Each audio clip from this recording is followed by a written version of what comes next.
Come on and cry me a river, cry me a river. I cried a river over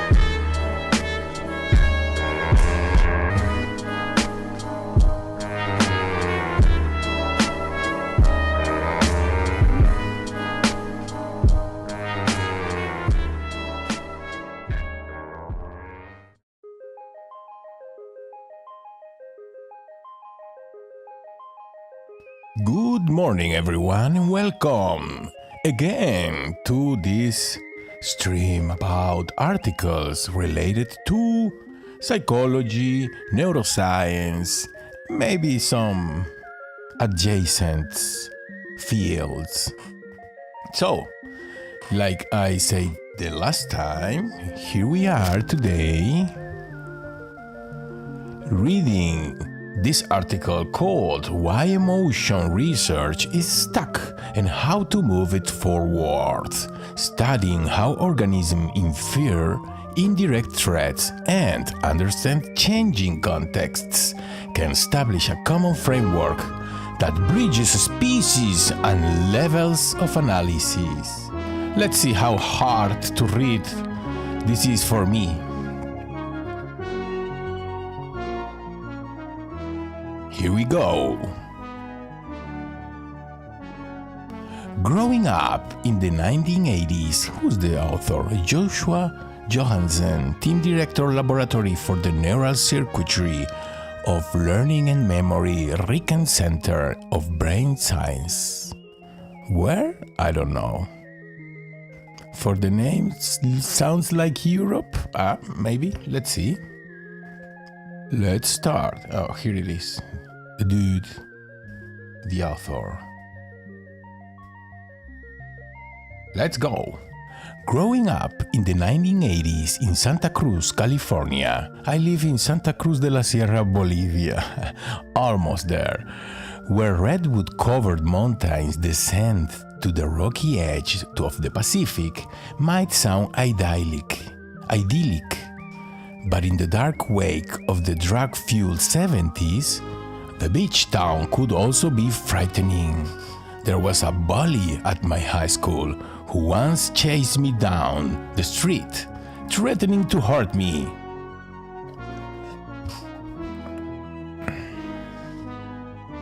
Unsurprisingly, catching sight of him in the hallways or at the skate park filled me with dread. Just walking past his house would trigger a wave of anxiety. Yet, if I saw him in class with teachers present, I felt more ease.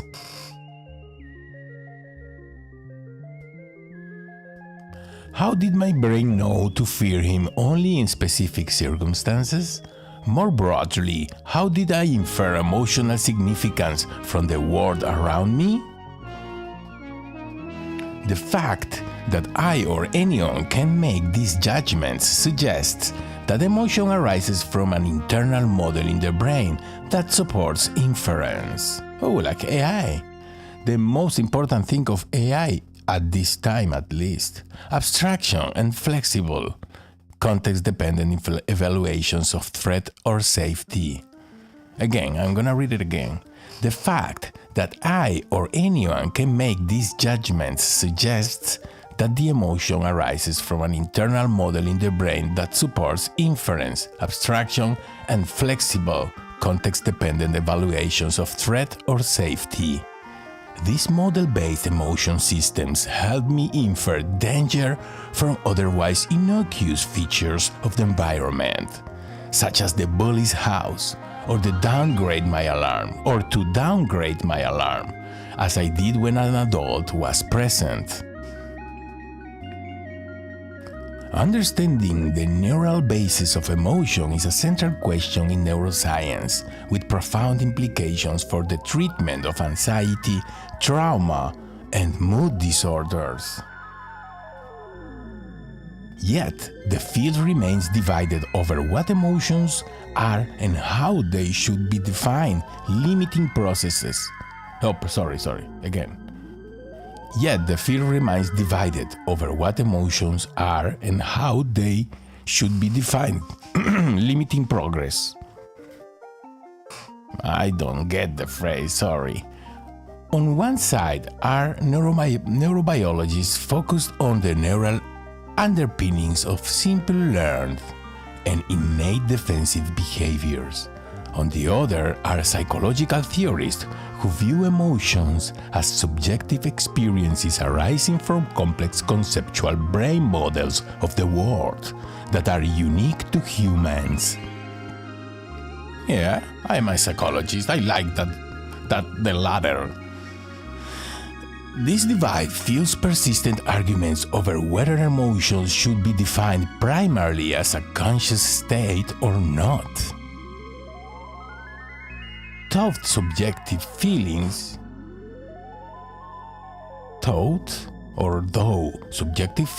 are undeniably important, limiting our definitions to conscious phenomena prevents us from studying the underlying mechanism of non-human species.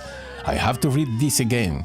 Though subjective feelings are undeniably important, limiting our definitions to conscious phenomena prevents us from studying the underlying mechanism in non-human species. This is not an easy read.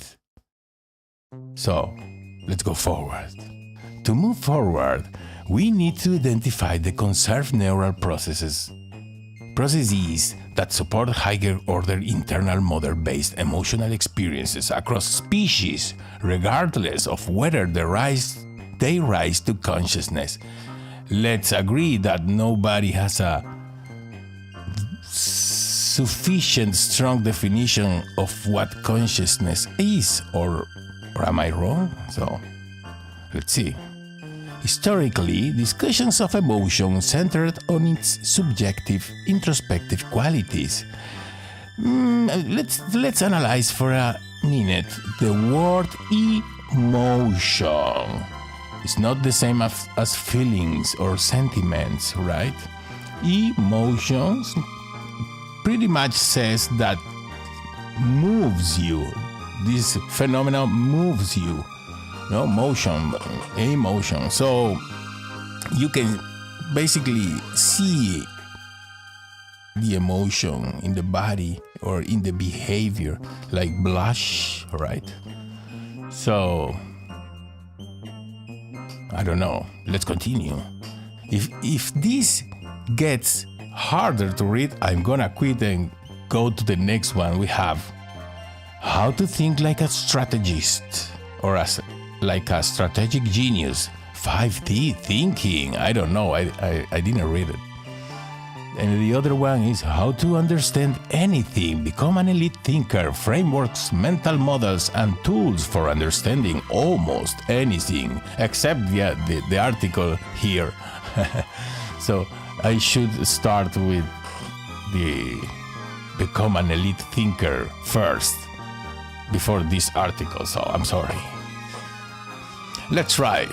Historically, discussion of emotion centered on its subjective, introspective qualities, expanded use of the fear conditioning behavioral paradigm in the 80s or 90s triggered a major shift.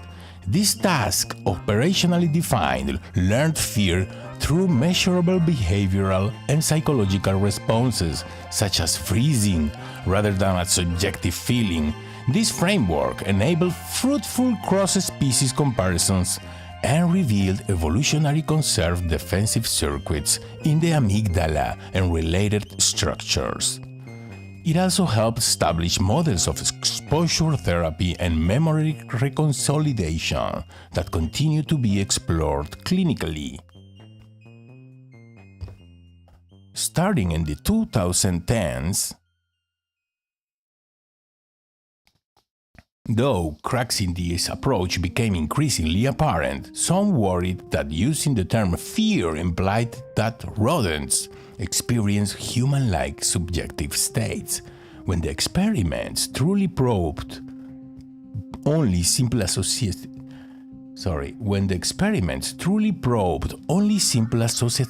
learning and defensive reactions such as freezing. Moreover, despite remarkable mechanistic advances, clinical translation remained limited. Many disabling features of human anxiety and trauma disorders reflect dysfunction in inferential model-based processes such as persistent overgeneralized fear and failures to adapt to different contexts, and not simply disrupt stimulus outcome learning. When fireworks trigger fear in someone with post-traumatic stress disorder with PTSD, the issue is not that they incorrectly learned to fear fireworks. It's that their internal model can't discern the safe context of a local fair. What I can say about PTSD is that it is indeed a kind of memory disorder, because when you hear a sound or something that reminds you the context in which you suffered the trauma in the first place, you revive it. You don't remember it. You feel it in your body like it's happening right at that moment you hear a sound similar to the original one. I hope that makes sense.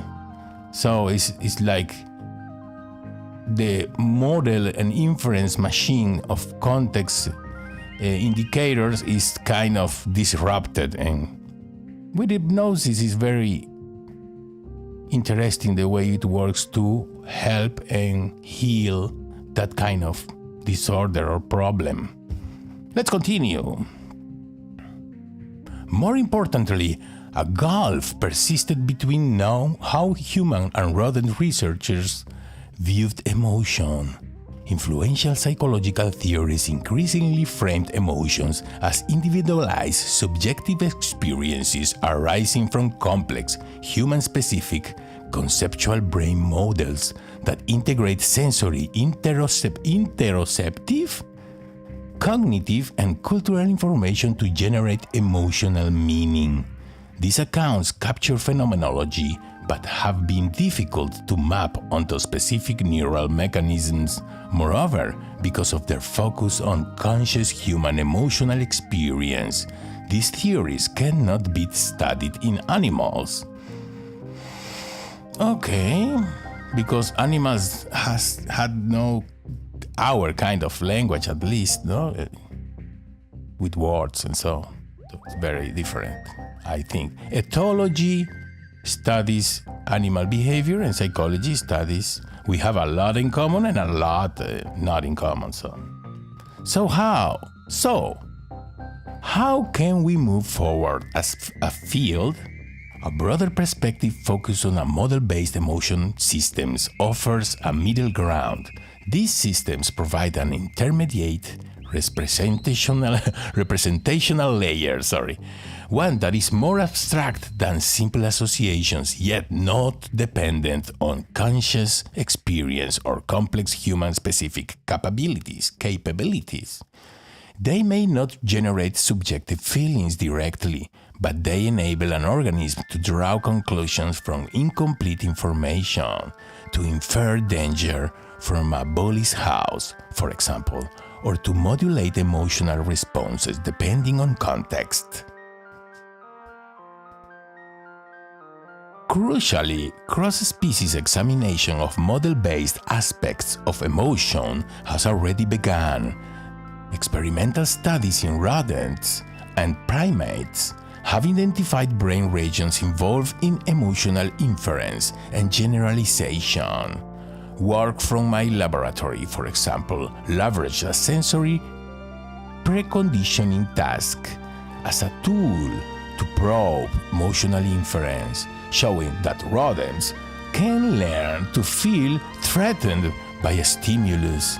that was never directly associated with an aversive experience, much like my own learned fear of my bully's house.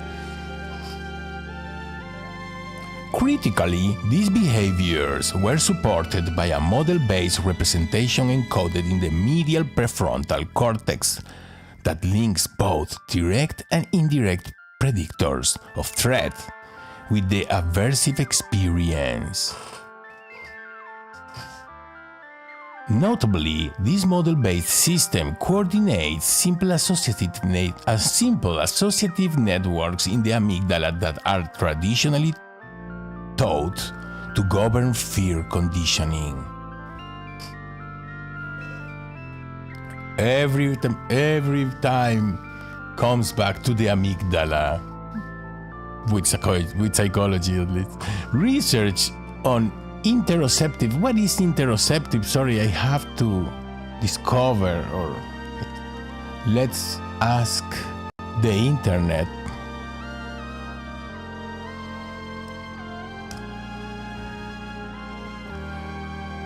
The interoception, Spanish.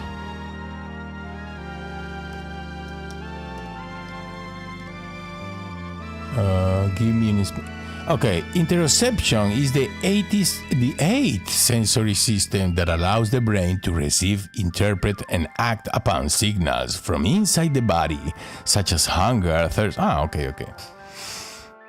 I didn't know the name. Sorry. Research on interoception highlights the role of the brainstem and association cortices in integrating bodily state with external information, a central feature of emotional models in human theories. Very interesting. We have our attention, our conscious attention, that is where our perception focus, and we can mainly put it or focus it in the outside world. That mean, sounds, colors, temperature, humidity, smells, or, through the olfactory system, tastes, flavors. That's the outside world. And the inside world is our thoughts, our feelings, emotions, our interoceptive perception. So when the stress comes from outside, you might want to move your focus of attention to the inside. Remember something beautiful you experienced, or focusing on your breath, your breathing. So, if the stress comes from the inside, you cannot stop a repetitive thinking that is bothering you. You might want to move your focus of attention to the outside world. Take a look to the clouds, to the sky, listening to the birds, etc. I hope that makes sense. Let's continue. Other studies demonstrate that emotional states can be sustained over time, supporting an internal context that helps animals evaluate the environment over longer time scales. From the theoretical side, conceptual models have proposed similar intermediary cognitive-like representations in emotion systems. Computational frameworks provide an organizing principle for this work, modeling emotional processes as forms of hidden state interference, in which an organism's response to threat or reward is contingent upon its understanding of the context. My fear of the bully, for example, depends on whether I believe I'm in a safe or dangerous environment. Yes. Context defines the meaning of the word you are saying to someone, even. For example, the way we say things says often says more about what we are saying than the word we are using to say something. I hope that makes sense. A central challenge for the field is designing experiments that isolate latent variables. Latent variables, such as inference, uncertainty, or context dependence, because many behavioral paradigms make it difficult to determine when a behavior or pattern of neural activity reflects model-based processing. I can see the problem. The difficulty to correlate these two realms or fields.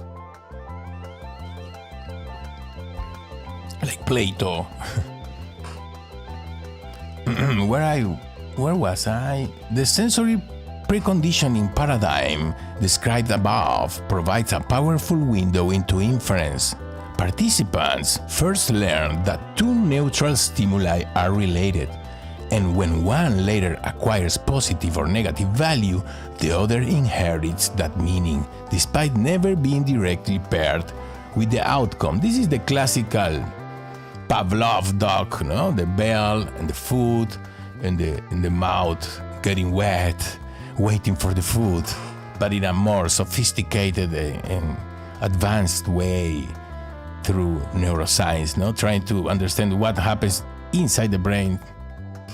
Similarly, paradigms that examine how defensive responses or decision-making change across aversive or safety states offer trackable models of context-dependent emotional processing. At the neural level, evidence for model-based representations can come from asking whether neural activity reflects inferred latent states or associative structure as captured by quantitative computational models. Importantly, these approaches lend themselves naturally to cross-species designs, enabling direct comparison of higher-order emotional processing. Okay, I think we get the point. We don't have to go much deeper, I believe. I'm tired to try to read and understand this at the same time. So let's go to the next one. Or, yes, we are almost done. Maybe one paragraph more. I'm gonna skip and I'm gonna start these two paragraphs for to finish this article. Emotion research can follow similar principles. We don't need to resolve philosophical debates about consciousness to make progress. Oh, cool. Instead, we must commit to identifying the relevant computations for model-based emotional processing and their underlying neural mechanism across species using carefully tasked design and powerful genetic, optogenetic imaging and computational tools. Yes, I have an article that says that express or shares these latest advances in neuroscience, where they are scanning at a molecular level what's happening in 1 millimeter, cubic millimeter of a mouse brain, something like that. So they are advancing and they are discovering that mathematical patterns inside this very small part of the brain, 1 cubic millimeter of a mouse brain, that they are discovering that there are mathematical patterns of multidimensional nature that are happening in these activities of the brain. So I can get the difficulty and maybe impossibility of making these studies like a computer. So what we have, oh, this is Snoopy in the winter. Let's see what happened with this, and if it is difficult as well, I'm gonna have to finish this stream today. My brain started to collapse after a few minutes of trying to talk or read in English, so I'm training myself here.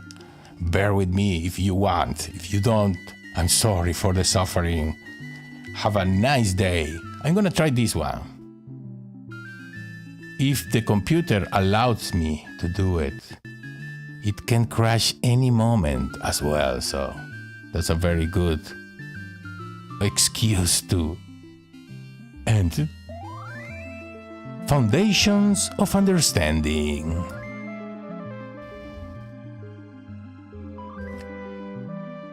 Deep understanding starts with breaking things down to their essence and tracing how the pieces fit together. When you do that, the fog around a complex topic starts to clear.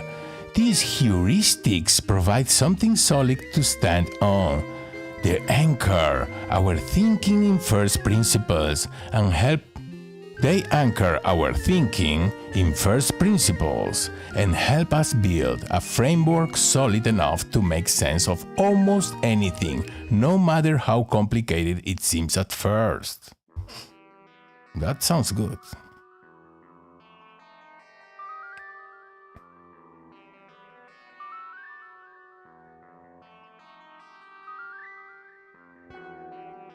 First principles thinking. Reduce the problem or idea to its most basic, indisputable elements and build up from there. Instead of accepting existing assumptions or analogies,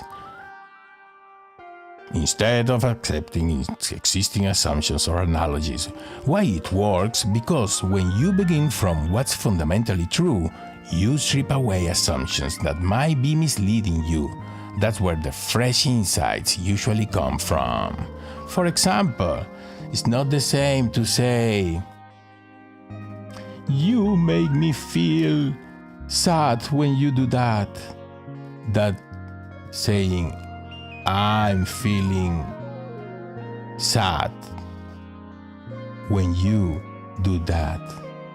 The difference is I'm assuming that in the first example, you are assuming that you don't have the power to change the situation because you are laying the power on the outside. You make me feel, the power is in the other person.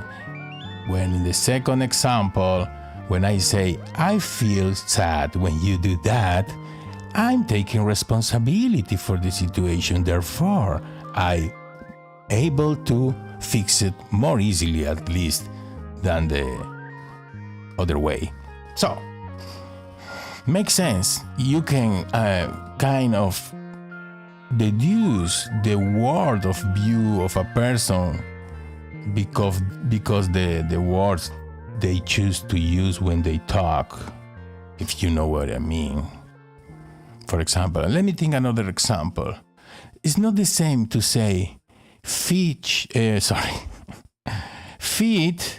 then match. When you say feet, when I say feet, my model of the world in my mind has to fit with reality. Therefore, I'm a healthy person, for example, no? And the other option is to say, my model of the world has to match with reality. These are two very different ways of saying what reality is, of course, because in the first example, reality and me blend together, morphing each other to create a reality or something like that, an experience or something. In the other example, when I say my model of the world has to match reality, I'm assuming that reality is one thing, like a puzzle, right? It's a very specific thing that I have to adapt to. And that's two different things, right? In psychotherapy, we have a model of work that adapts to the patient, and there are another models of work that you have to make the patient adapt to the model. I prefer the The first one, of course.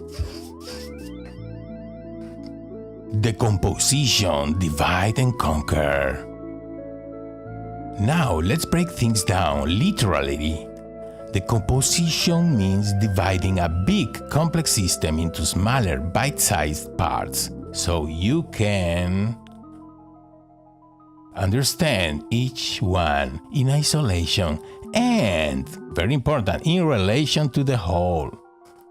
Because the whole is more than the sum of the parts, of its parts. Why it works? Our brains can't handle everything at once, but they are brilliant at connecting smaller pieces once those pieces make sense. Reassembling the parts afterward gives a clearer picture of how the system functions as a whole. Solvet et coagula. Oh, very satanistic. I don't like it. Practical application. Imagine trying to understand climate science. You could start by studying the atmosphere, the oceans, solar input, and human activity one by one. Then you would look at how they interact. Each domain probably has its own experts, jargon, and data. But that's fine, you'll connect them later.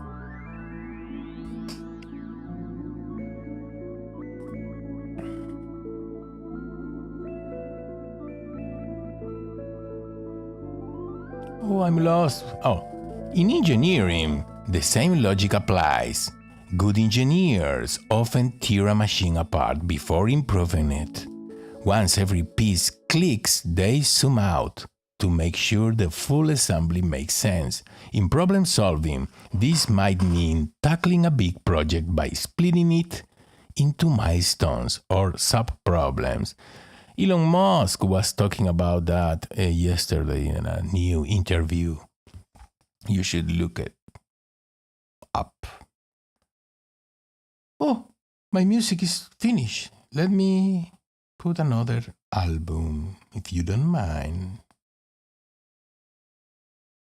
My computer is still working, unbelievable.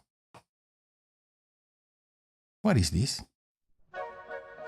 Oh, this is one track only. Let's hear it. I really like it. It's a classic.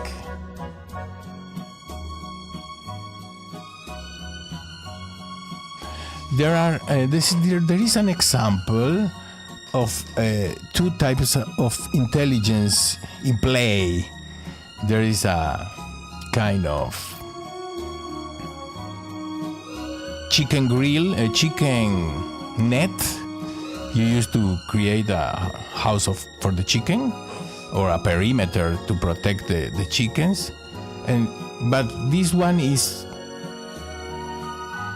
10 meters only, straight, kind of a fence, but made of this kind of wired net. So we have food in one side of the net, and we have a chicken in the other one. The chicken tries to access the food, but it cannot because there's the net or the fence, whatever we want to call it.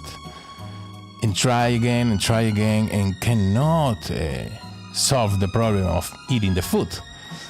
But if we put a dog in the same situation, the dog is gonna try and fail a couple of times, and then he's gonna discover that if he goes back a couple of meters, he will be able to see the end of the fence and walk around it and arrive to the food. So, two kinds of intelligence in play. And zooming out is very important because it gives you this big picture that allows you to find new ways to arrive to the solution of a problem, for example. So, there is that. I think we got the idea of this article. I'm gonna put it down on the description in the YouTube channel if you want to read it completely. There's two pages, this one and another one. My computer is about to collapse, so I'm gonna say goodbye for today. Thank you very much, everyone, and have a nice day. Bye! Come on and